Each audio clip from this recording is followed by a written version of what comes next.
Hai, jadi di video kali ini gue pengen bahas lagi tentang reksadana yang gue pakai di Bibit.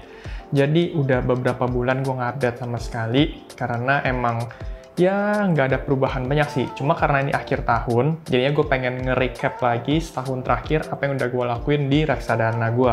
Jadi kita lihat aja langsung di sini. Di sini si Bibit buatin recap tahun 2022. Dan ini perjalanan gue. Jadi dalam periode 1 Januari sampai 11 Desember 2022, apa yang udah gue lewatin? Yang pertama, gue udah registrasi sejak 2020. Jadi pas pandemi awal itu, ya sekitar bulan Oktober, November itu, gue ngelakuin registrasi pertama kali di Bibit pakai reksadana pasar uang waktu itu. Cuma taruh 1 juta kok nggak salah, tapi akhirnya keterusan sampai sekarang, ya udah 2 tahun 1 bulan. Jadi lumayan lama sih. Nah, sejak tahun ini, gue udah investasi sebanyak 32 kali. Jadi setiap bulan gue pasti top up ya. Tapi mungkin ada beberapa bulan yang gue bisa sebulan itu 2 kali atau 3 kali.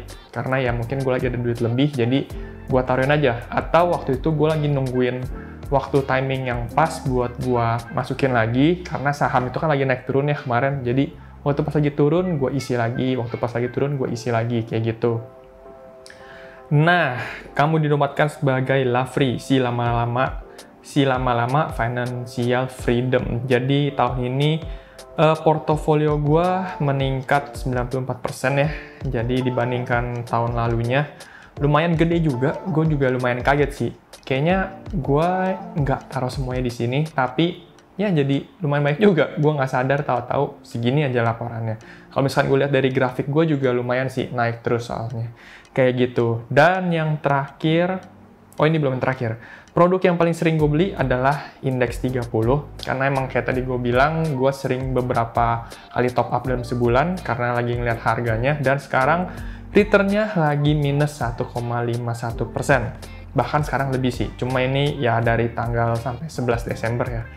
Dan favorit gue ada 3, Danama Stabil, Sukor Investment Money Market Fund, dan BNI AM Index IDX 30. Jadi emang Danama Stabil ini yang gue taruh dan gue nggak apa-apain karena beneran stabil gitu. Terus pasar uang gue pakai Sukor, dan si saham gue pakai Indeks IDX 30. Seperti itu. Terus portofolio dana bersama gue sama cewek gue udah tercapai 75% dari targetnya. Jadi ya, dikit lagi target gue tercapai. Semoga tahun ini bisa tercapai sih. Semoga. Amin. Dan yang terakhir, terima kasih buat teman-teman yang udah pakai kode referral gue dari video ini atau video-video yang lain. Terima kasih udah pakai kode referral gue. Udah 91 orang dan dapat reward sekian. Jadi lumayan sih. Jadi lu dapat cashback, gue juga dapat cashback. Jadi sama-sama have fun. Sama-sama have fun, sama-sama senang seperti itu. Jadi thank you buat yang udah pakai kode referral gue ya. Oke, jadi kita lihat dulu 1 tahun terakhir gimana perkembangan portofolio gua. Ini bisa kita lihat dari sini grafiknya. Sedikit banyak lumayan bergejolak di bulan-bulan September. Karena emang waktu itu gua kan pengen beli motor ya. Ada videonya juga gua bikin buat beli motor. Dan gua tarik duitnya tuh dari sini. Jadi abis itu gua baru masukin lagi ke si reksadana kayak gitu. Karena waktu itu juga sempet lagi duitnya tuh pergerakannya nggak naik nggak turun, jadi ya udahlah gue pakai dulu aja. Jadi habis itu baru gue isiin lagi. Nah di sini ada yang lumayan tinggi juga karena kemarin P2P lending lagi beberapa yang jelek, jadinya gue tarik duitnya dan gue masukin sementara ke sini ke reksadana. Tapi mungkin kalau misalnya tahun depan udah balik lagi normal, udah nggak ada yang gagal bayar, pembayarannya aman-aman aja, udah nggak ada yang yang tingkat rate-nya tuh terlalu tinggi gitu ya. Jadi bakal gue balikin lagi ke P2P lending, tapi gue masih lihat perekonomian dulu apakah masih baik atau enggak. Tapi secara overall, gue tetap rutin nabung di setiap bulannya, gue nggak pernah ke-skip satupun. Mungkin ada beberapa yang sedikit naik turun, itu ya mungkin gue lagi putar-putar aja duitnya yang ada di reksadana sama yang di investasi lain. Tapi secara garis lurus tetap naik dan melaju. Dan di sini yang meningkat lumayan ya, 90% dari tahun lalu. Artinya berarti gue benar-benar konsisten banget ya buat naruh duit di reksadana. Yang sebenarnya gue nggak gitu kotak-atik karena tujuan gue ini untuk dana pensiun. Jadi ya udah mau naik mau turun, gue sih tetap rajin aja top up ya, seperti itu. Sekarang mari kita lihat porto gue masih punya 3 aja, dana tabungan, dana pensiun, dan dana bersama. Jadi kalau untuk di dana tabungan, gue masih cuma pakai satu aja, pasar uang, si Sukuk Invest Money Market Fund. Kenapa gue pakai dia? Karena kemarin itu kan si stable fund itu sedang bergejolak dikit ya, jadi gue pindahin dulu ke si Money Market Fund, si pasar uang yang lebih resikonya tuh lebih rendah, seperti itu. Terus ada juga obligasi, di sini gue pakai Syariah Sukuk Fund. Ini kemarin tuh sempet bergejolak dikit, cuma gue lihat ya masih aman-aman aja, jadi gue masih taruh di sini. Tapi sebenarnya stable fund gue juga udah taruh sih, karena sekarang grafiknya udah lumayan antang lagi. Lanjut di dana bersama, gue cuma fokus pakai pasar uang dan obligasi aja, karena ini untuk fokus jangka pendek, jadinya gue nggak taruh saham sama sekali. Di sini untuk pasar uang gue masih pakai Sukuk Invest Money Market Fund. Terus untuk obligasinya yang pasti ada dana mas stabil, karena ya seperti namanya dia tetap stabil. Dan gue masukin lagi si stable fund karena kemarin ini kan sempat bergejolak dikit, tapi sekarang udah antang-antang lagi. Walaupun kemarin itu sempat turun dikit ya, nih di sini. Di sini sempat turun dikit, tapi dia sekarang udah naik lagi sih. Mungkin kalau misalkan nanti ada pergerakan yang turunnya lumayan beberapa hari berkelanjutan gitu ya, itu bakal gue pindahin lagi ke pasar uang dulu untuk sementara, seperti itu.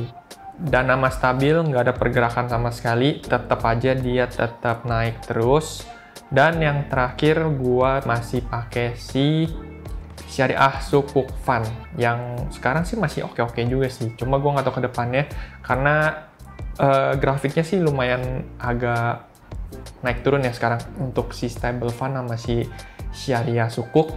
Tapi mungkin dipantau dulu aja, kalau misalnya pergerakannya udah lumayan melandai atau rata dan cenderung mulai ke bawah, itu bakal gue pindahin dulu ke pasar uang sih untuk sementara.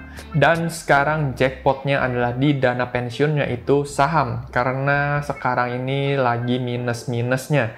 Bisa dilihat di sini, sekarang BNI IM Index minus 0,74%. Kalau misalnya kita lihat grafiknya, wow, dari 1 tahun terakhir ini bener-bener naik turun banget, dan ternyata sekarang lagi turun. Ya, yang kita takutin kemarin resesi-resesi yang kata orang, ya cuma nakut-nakutin dan segala macamnya, ternyata udah mulai terbukti. Kalau misalkan sekarang ekonomi mulai melambat lagi, dan harga saham juga udah mulai turun lagi, IHSG juga menurun, ya udah, jadi seperti ini. Untuk ancang-ancang tahun depan, gue udah menyiapkan duit dingin gue untuk gue top upin secara rutin ketika dia lagi turun. Nah, di sini contohnya gue udah isi lagi 1 juta lagi karena sedang turun. Yaudah, gue isiin aja terus untuk average down seperti itu.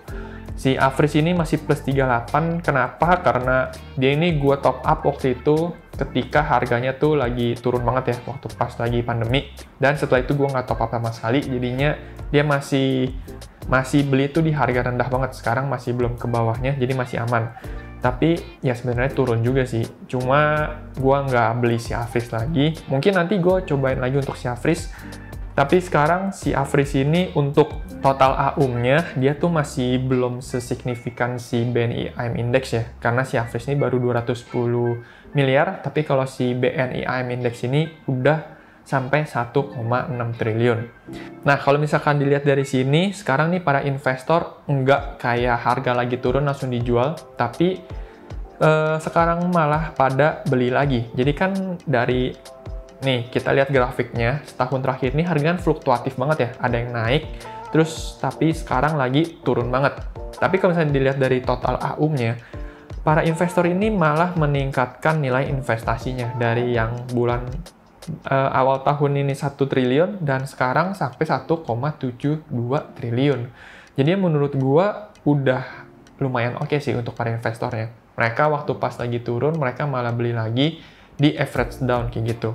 Dan mungkin ini bisa kejadian karena yang para pembeli saham ini sekarang udah tahu ya untuk jangka panjang. Jadi bukan yang kayak cuma 2 tahun lu beli saham, lu berharap naik ternyata turun. Dan akhirnya lu butuh duitnya, ya udah di cut loss. Padahal seharusnya kalau misalkan lu main saham, ya mungkin untuk jangka panjang 10 tahun, 15 tahun, atau sampai lu pensiun di umur 50-60, mungkin yang harganya kalau kita lihat secara historicalnya cenderung naik sih, seperti itu. Jadi ya semoga ekonomi membaik lagi ya, supaya kita tidak lihat yang merah-merah lagi. Dan untuk teman-teman yang masih menggunakan reksadana saham, harap bersabar, mungkin ini adalah ujian pertama. Gue nggak tahu sih bakal kapan sampai selesainya, cuma ini adalah tahap awal ya untuk menyambut tahun baru. Merah-merah, mau Natal juga sih merah-merah, jadi ya semangat untuk yang taruh di saham. Dan untuk yang masih pengen jangka pendek, setahun 2 tahun lagi, masukinnya ke RDPU dulu atau obligasi yang stabil ya, kayak stable fund atau dana mas stabil.